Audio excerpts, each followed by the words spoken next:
This is a series where we're really looking at pieces around community. We're asking the question, what does it mean to belong to a community? And not just a community that you happen to find yourself in, but actually, what does it look like to belong to a community where you're not even fundamentally sure exactly of what your place is in that community? Often our sense of belonging is kind of shaped and predicated on shared values and shared interests, and we stick to the people who like and do the same things that we like and do.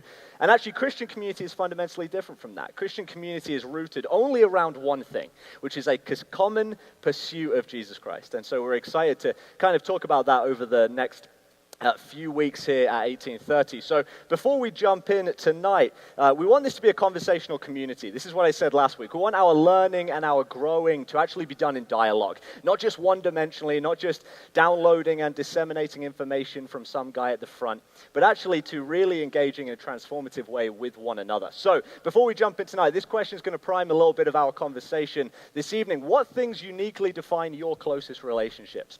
It's a very, very poorly worded question from someone who apparently invented the English language. So I'm really apologies for that one. Let's ask it this way.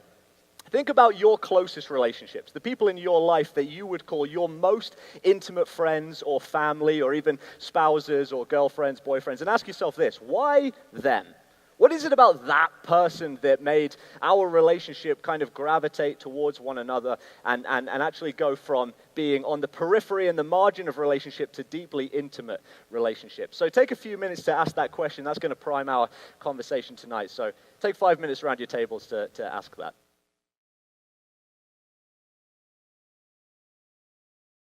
So I think this is an important question because, we have to ask ourselves, what defines real connection? What constitutes genuine relationship and intimacy? In the community aspect of this, what's the criteria for real belonging? And in some senses, probably a few of us resonated with the answers that were given. We probably gave similar answers, things like trust, things like common interests, or even deeper things than that, maybe things like vulnerability. Maybe this sense of being able to be vulnerable and honest and authentic with each other is what separates your most intimate relationships from all your other ones. But in other ways, we probably gave different answers. Some people would actually say that maybe I would kind of fall in this category, that vulnerability is probably a little bit gooey, even for my closest relationships. So I tend to gravitate towards people who have the same sense of humor as me. Generally, I think of my very closest friends, and I might never have actually had a serious conversation with them, which I don't know if that means I'm socially stunted in some way, but that's true of me at least, that it's actually that shared interest and shared personality. But whatever it is that constitutes your closest relationships, we can probably all agree on one thing. It's that there are lines that demarcate one kind of relationship in your life from others. So you have these lines and these boundaries that say, okay, these are my closest friends, and then these are my close-ish friends, and these are my acquaintances, and ultimately then you get to people that you barely know or absolutely hate. So there's different kind of lines in your life that demarcate these relationships. For example, your relationship with your grandmother is probably different than your relationship with your boss.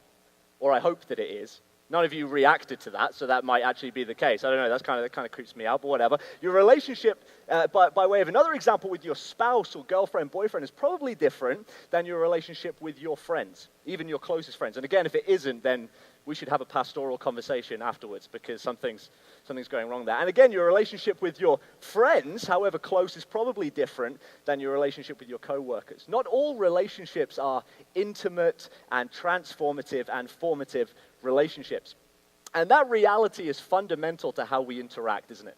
We all understand that from a very, very young age, that we have different kinds of relationship. And something goes very wrong when you try and treat one relationship as if it's another kind of relationship. It would be a weird world if you share the deep intricacies and intimacies of your life with everybody that you meet. That when you're going through Superstore and the cashier says, "How's your day going?" you break down in tears and tell them what's deeply troubling you. And again, if that has happened, let's have a coffee about it, but that's not really the point of tonight. But there's different kind of relationships in our lives, and it's a fundamentally important thing that we understand that. We know, personally, that not all relationships are equal, are they? And the reason this is interesting is because for some reason, when it comes to community, when it comes to a corporate body of people, particularly the Christian community, for some reason, we start to blur the lines. Instead, we start to think that the goal of all relationships and all connections in community is deep, deep intimacy. That's the goal of why people connect to church. And tonight what I want to explore together and kind of ask a little bit around our tables is maybe actually church is not for that. What if church is actually a space and a way to belong, even if you continue to stay to some degree at the margins? So I need a volunteer to explain this next little piece, and I've picked on Jordan Hanson, who all day has, sorry, thank you very much, volunteer there. I need Jordan Hanson because I want to embarrass him. So let's give him a little round of applause as Jordan comes up.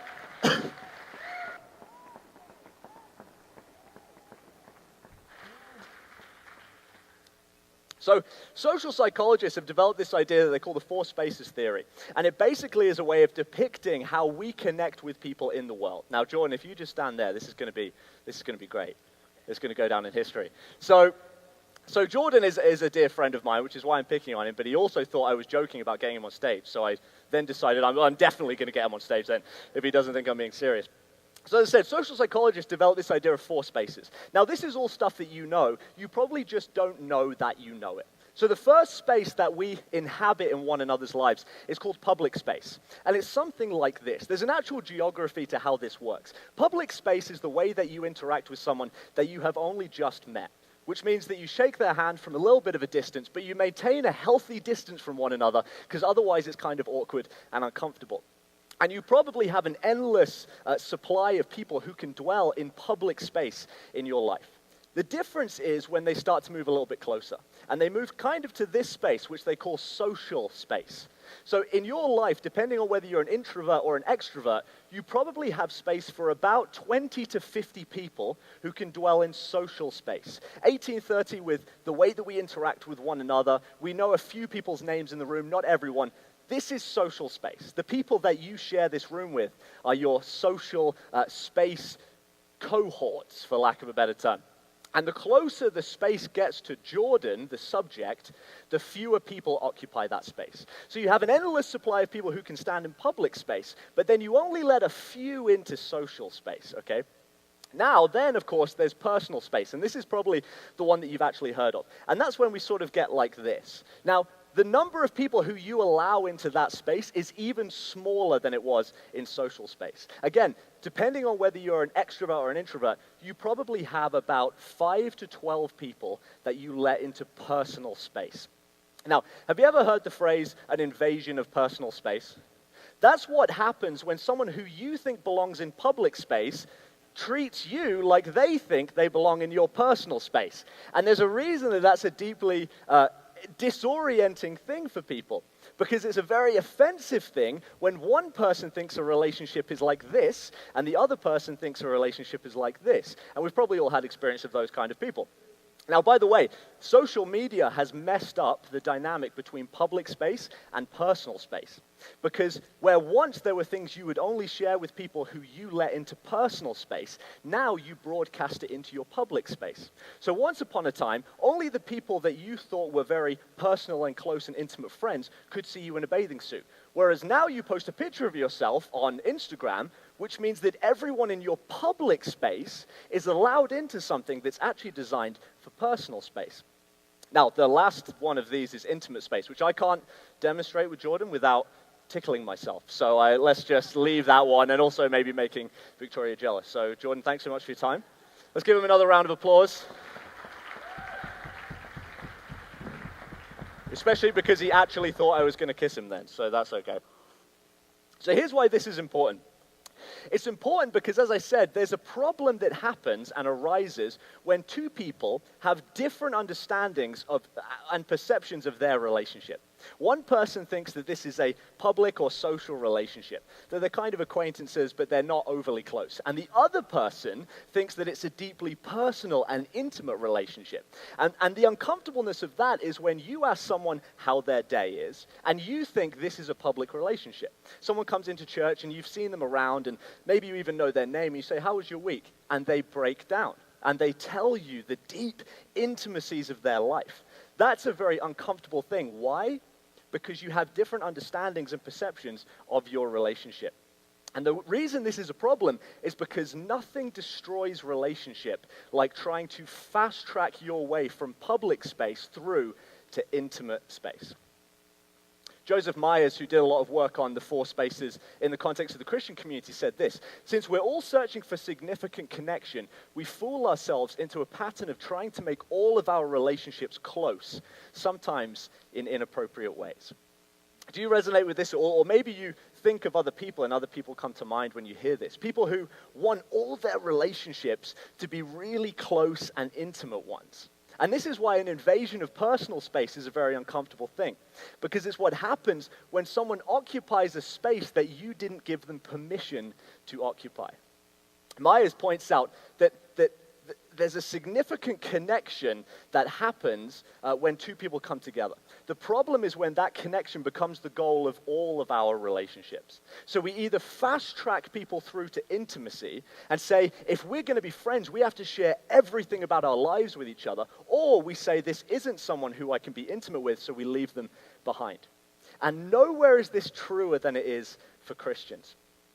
See, Christians often think only in terms of two spaces.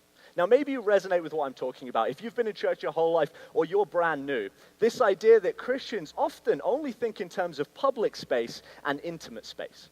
That you're either outside this community and you don't belong here, or you so belong here that you should share everything about your lives with us.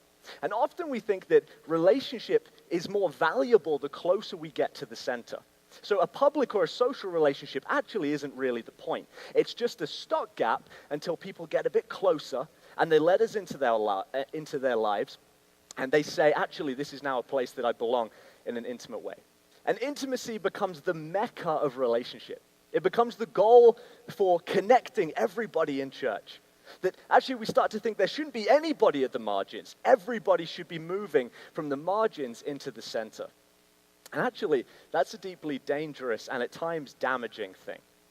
Let me give you an example. When I was 18, my dad packed up shop as an accountant and became a pastor, which is a weird time of life to do it, but that's what he decided to do. And he started looking for jobs in different churches, and he found one that he's now been out for, I think, 11 or 12 years. And so my dad moved into this church. It was a very small church. It was kind of 50 or 60 people on an average Sunday, and everybody was in each other's lives. Everyone knew everybody else's business. And I remember coming into this community from a much larger church, and where I'd been a little bit disconnected. I knew a few people, but again, I still lived in this very much social space. And I came into this smaller church, and I remember saying this to my dad: it's beautiful to move into a community that is so intimate. That was the word I chose. This is an intimate community. People are in each other's lives. And my dad said something I'll never forget. He said, you know, son, that's true. Sometimes the problem is that places can be so intimate that when you come in from the outside, it's like walking in on people making out. That's how he put it. Now, he wasn't actually referring to that church. I should say that in case anyone from that church watches the podcast. But he was referring to small churches in general, that often this is the pattern that churches get themselves into. And so maybe we can talk about it in the term of coffee breath Christians. That often what Christians do is uncomfortably push their way into intimate space in one another's lives. There's this expectation that in order to belong here, you have to share the intricacies of your life with us. And it's really tempting, isn't it? It's a tempting narrative because we want to get people connected. We want people to feel that they belong here. We want to fast track them into saying, this is my community.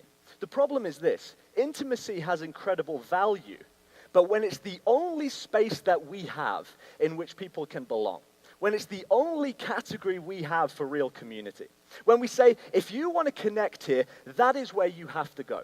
You have to find a space to be intimate and share your life with people. When we do that, we miss what it means to actually create space for those at the margins.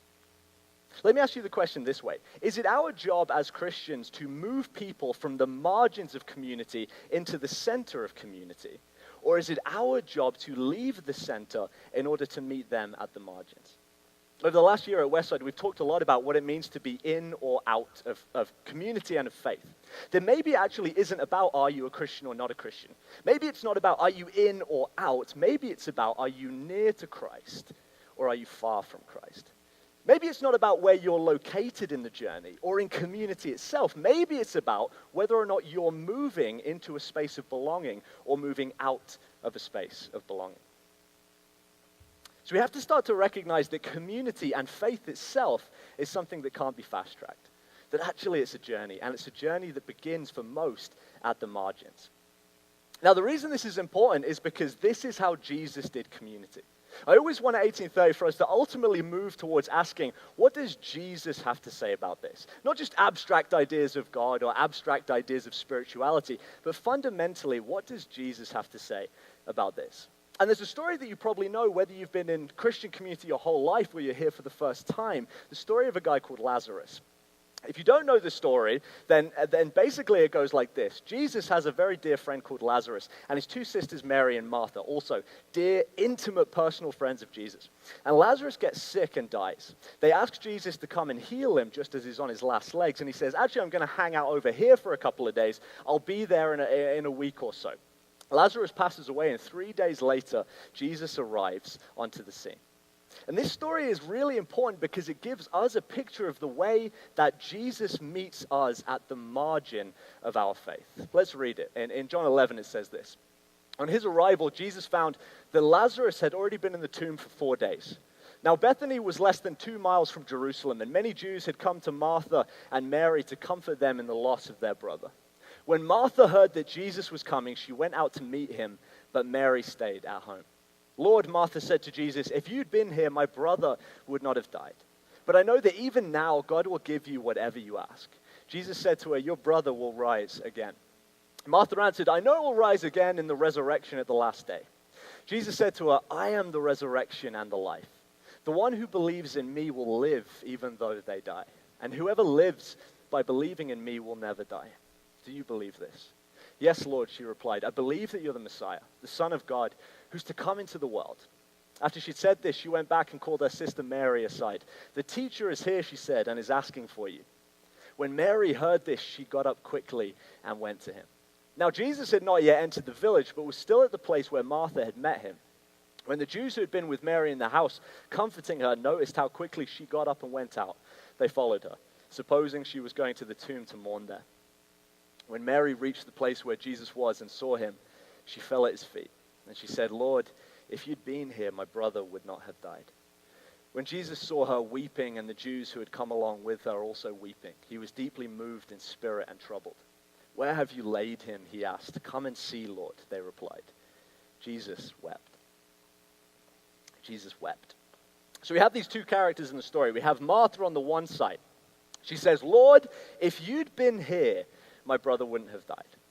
And then she goes on to expound some theological work. She talks about resurrection, and she talks about faith, and she talks about hope, and it's good theological work. But she's basically keeping the conversation at the surface. She's keeping a distance from her real pain and vulnerability. She doesn't show Jesus how she actually feels about his not turning up. She just has a theological conversation and dares to say, you messed up.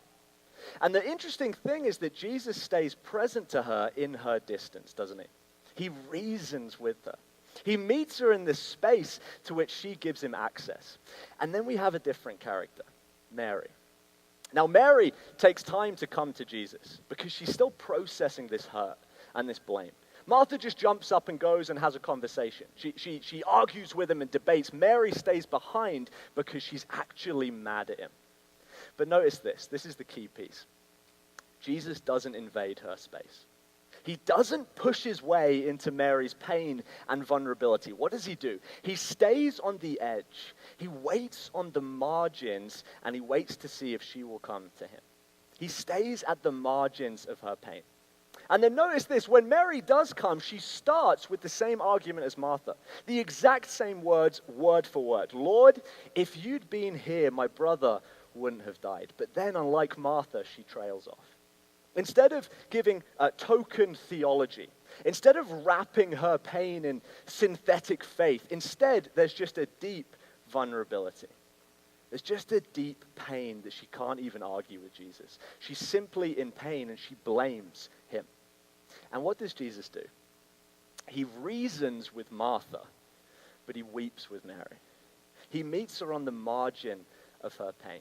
and he stands there with her, and he cries the same tears as her. So Martha puts on a really good show. She's got her theology down pat, but she doesn't really know how to direct her pain. So she stays at the surface. She keeps Jesus at a safe distance. Have you ever done that? Have you ever been in a place of pain? Have you ever been in a place of being kind of mad at God, but you're not really sure if you're allowed to be mad at God, so instead you just keep a safe distance. You don't dare to pray. You don't dare to go to church because you're not really sure if you're allowed to come near to God if you're mad at God. I'm not really sure how it works. So instead you just stay at a kind of theological distance. Well, that's what Martha does. It isn't what Mary does. Mary instead is standing in the wreckage of her theology. She's standing there in the wreckage of what she thought she knew about God and his grace and his goodness and the trust that she thought she had in Jesus. And in her pain, she simply says, I don't understand. I don't understand how to process my blame and disappointment. And the amazing thing is, and this is the piece that has something to say to us at 1830, Jesus doesn't push. He just stands with her at the margins and he weeps the same tears that she weeps. So why is this important? Well, it's important because maybe this is your first time in Christian community, and you don't really know where you stand in this journey. Or maybe you've been in this journey for a really long time, and you still don't really know where you stand. But either way, it's important because at some point in your life, whether you feel right now that you're really okay with God, or you're not exactly sure where you're at with God, or actually you know where you're at, and it's not a good place with God, either way, no matter what the case is, at some point in your life, you're going to have to process things that you don't understand. You're going to have to stand in the wreckage of your theology and come to the margins of your faith and maybe to the margins of Christian community and not know if you're ever going to come back to the center. You're going to find yourself not sure if you'll ever be able to make your way back to God or back to church or back to faith after this. And it's important because the message of this story is that that is a great place to be in. That actually to stand on the margins and not really know if you're going to be able to come back to the center is a good place because Jesus doesn't stand in the center waiting for you to come to him. He meets you at the margins. Sometimes you actually need space to process anger and hurt and blame.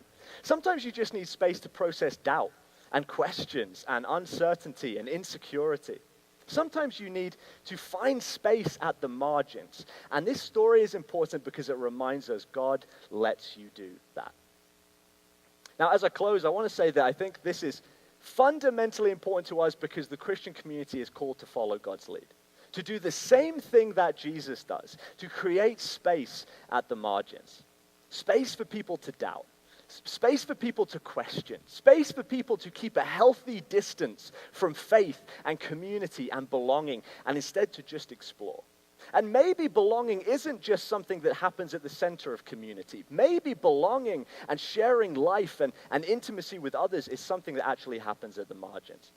Maybe instead of wanting everybody to move from the edges of community into the center, maybe we should try to stand with them at the margins and give them permission to process what they need to process and ask what they need to ask before they can truly step in.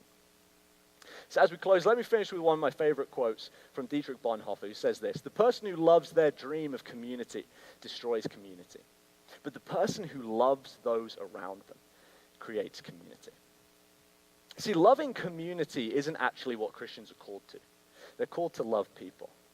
And that means not just waiting for them to make their way to the center, not creating a nice bubble and hoping that people will join us in it and find a space to belong here. Actually, it means meeting them where they're at.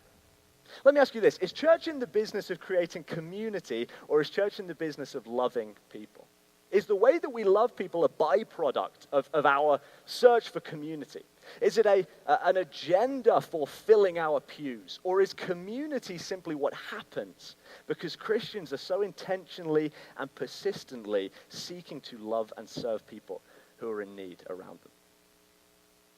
And as I close, let me say this for us at 1830. We want to create space here for those on the margins of community. We want to create space where people can journey from the margins to the center, but before they do, they can actually find space on the edges. We want to be a community that catches those who are missed by church, that gives space and room for people to doubt, and question and challenge and explore. That gives space where people can belong to our community even while they stay at the margins of community, even while they're not sure what this community means to them. And love is what creates that community. Love and service is what gives people space and permission to move from the margins of community into the center.